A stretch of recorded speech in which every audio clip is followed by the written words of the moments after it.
നമസ്കാരം. ശ്രീ വിശ്വ വാസ്തുവിദ്യ എന്ന എളിയ ചാനലിലേക്ക് നിങ്ങളെ സ്നേഹപൂർവ്വം സ്വാഗതം ചെയ്യുന്നു. പീസ് ഓഫ് മൈൻഡ്, അതായത് മനസമാധാനം എന്നത് ഓരോ വ്യക്തിക്കും വ്യത്യസ്തമായ അനുഭവമാണ്. എങ്കിലും പൊതുവായ അർത്ഥത്തിൽ ഉള്ളിൽ അമിതമായ ആകുലതയോ അസ്വസ്ഥതകളോ ഇല്ലാത്ത പ്രശാന്തമായ അവസ്ഥയാണിത്.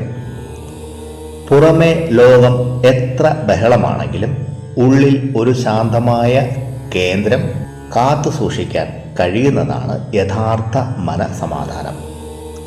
നമ്മളെല്ലാവരും ആഗ്രഹിക്കുന്ന ഒന്നാണ് മനസമാധാനം. എന്നാൽ നമ്മുടെ വീടിൻ്റെ അന്തരീക്ഷം അതിന് തടസ്സമാകാറുണ്ട്. ഇവിടെയാണ് വാസ്തുശാസ്ത്രം എന്ന പുരാതന ഇന്ത്യൻ ശാസ്ത്രത്തിൻ്റെ പ്രസക്തി. ഭവനം എന്നത് വെറും ഒരു കെട്ടിടമല്ല, അതൊരു ഊർജ കേന്ദ്രമാണ് എന്ന കാര്യം ഓർക്കുക. പഞ്ചഭൂതങ്ങളുടെ, അതായത് ജലം, വായു, അഗ്നി, ഭൂമി, ആകാശം എന്നിവയുടെ സന്തുലനാവസ്ഥയാണ് വാസ്തു.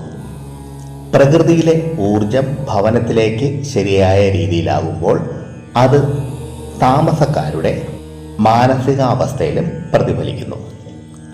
അശാസ്ത്രീയമായ നിർമ്മാണവും വ്യവസ്ഥയും മാനസികവും ആരോഗ്യപരവുമായ പ്രശ്നങ്ങൾക്ക് കാരണമാവുമെന്ന് വാസ്തുശാസ്ത്രം പറയുന്നു. വാസ്തുവിൽ മനസ്സിന് ബാധിക്കുന്ന പ്രധാന ഘടകങ്ങൾ എന്തൊക്കെയെന്ന് ആദ്യം പറയാം. ഇത് വളരെ പ്രാധാന്യമറിയിക്കുന്ന കാര്യങ്ങളാണ്. ഒന്നാമത്തേതായി ശ്രദ്ധിക്കേണ്ടത് ബ്രഹ്മസ്ഥാനമാണ്. ബ്രഹ്മസ്ഥാനം, അതായത് വീടിൻ്റെ മധ്യഭാഗം. ഇത് വീടിൻ്റെ ഹൃദയമാണ്.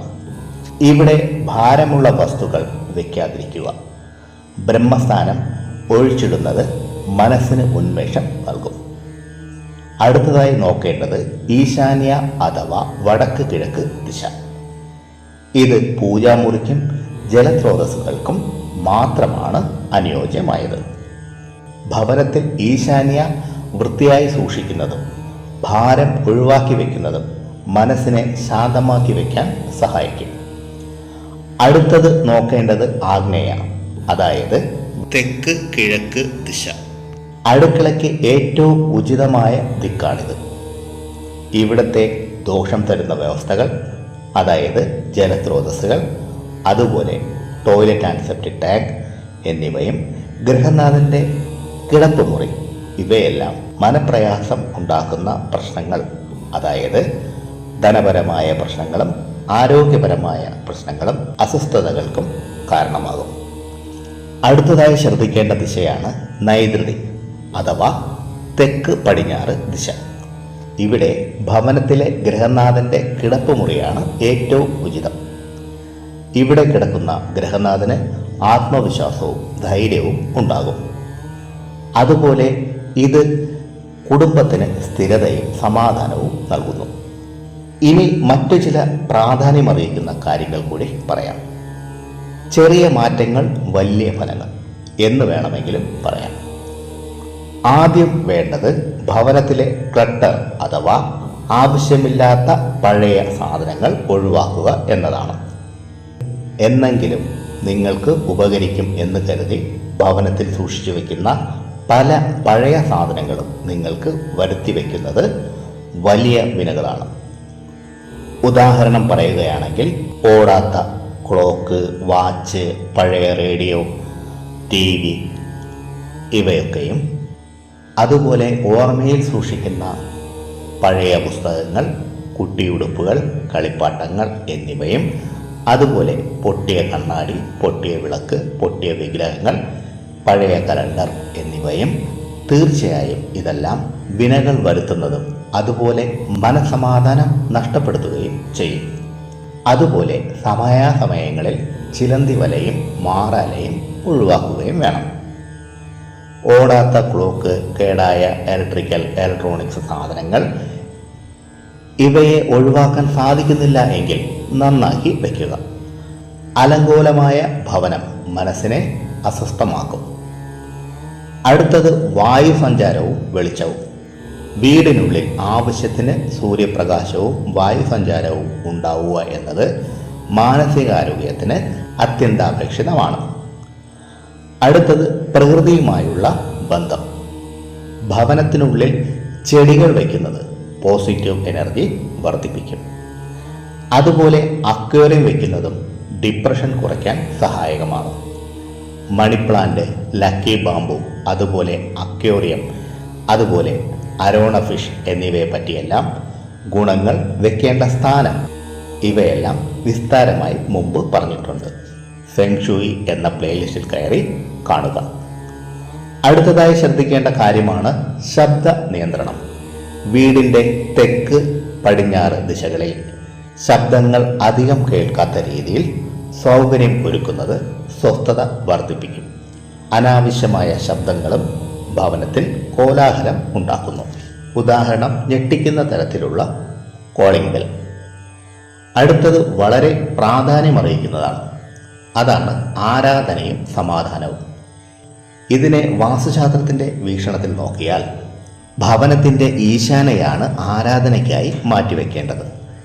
ഇതിന് ശാസ്ത്രീയമായ ചില കാരണങ്ങളുണ്ട്. വടക്ക് കിഴക്ക് ദിശ പ്രപഞ്ചത്തിലെ പോസിറ്റീവ് ഊർജം ഭവനത്തിലേക്ക് പ്രവേശിക്കുന്ന കവാടമായി കണക്കാക്കപ്പെടുന്നു. ഈ ഭാഗത്ത് പ്രാർത്ഥനകൾ നടത്തുമ്പോൾ ആ ഊർജം നമ്മുടെ ശരീരത്തിലേക്കും മനസ്സിലേക്കും ആവാഹിക്കാൻ എളുപ്പമാകുന്നു. അടുത്തത് ആരാധനാലയം, അതായത് പൂജാമുറി. എപ്പോഴും വൃത്തിയാക്കി സൂക്ഷിക്കുന്നത് വീടിൻ്റെ മുഴുവൻ അന്തരീക്ഷവും ശുദ്ധീകരിക്കും. സ്ഥിരമായ സമയം പ്രാർത്ഥനയ്ക്കോ ധ്യാനത്തിനോ വേണ്ടി സമയം കണ്ടെത്തുക. ഈ സമയം മൊബൈൽ ഫോണും മറ്റും മാറ്റിവെച്ച് മനസ്സിനെ മാത്രം ശ്രദ്ധിക്കുക. അതുപോലെ പ്രധാനപ്പെട്ടതാണ് ദീപവും സുഗന്ധവും. ചെറിയ ദീപം കൊളുത്തുന്നതും ധൂപവർഗ്ഗങ്ങൾ, അതായത് ചന്ദനത്തിരിയും മറ്റും ഉപയോഗിക്കുന്നതും അന്തരീക്ഷത്തിൽ ഒരു പ്രത്യേക പോസിറ്റീവ് എനർജി നിറയ്ക്കും. ഇത് മനസ്സിനെ വേഗത്തിൽ ശാന്തമാക്കാൻ സഹായിക്കും. പ്രാർത്ഥനയിൽ നേട്ടങ്ങളെക്കാൾ ഉപരിയായി ജീവിതത്തിൽ നിങ്ങൾക്ക് ലഭിച്ചിട്ടുള്ള നന്മകളെ ഓർത്ത് നന്ദി പറയുക. ഈ ചിന്ത മനസ്സിന് വലിയൊരു ആശ്വാസവും സമാധാനവും നൽകും.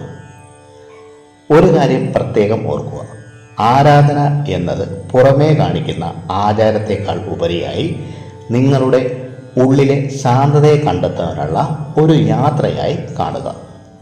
ഭവനത്തിലെ പൂജാമുറി എന്നത് നിങ്ങളുടെ മനസ്സിനെ റീചാർജ് ചെയ്യുന്ന ഒരു ബാറ്ററിയെ പോലെയെന്ന് കരുതാം.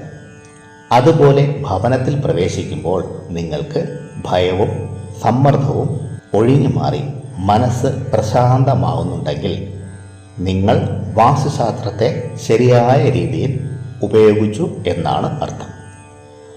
വാസ്തു എന്നത് വീടിൻ്റെ ഘടനയിൽ വരുത്തുന്ന മാറ്റങ്ങൾക്കപ്പുറം നമ്മുടെ വീടിനെ എത്രത്തോളം വൃത്തിയും ക്രമമായും സൂക്ഷിക്കുന്നു എന്നതാണ് കാര്യം.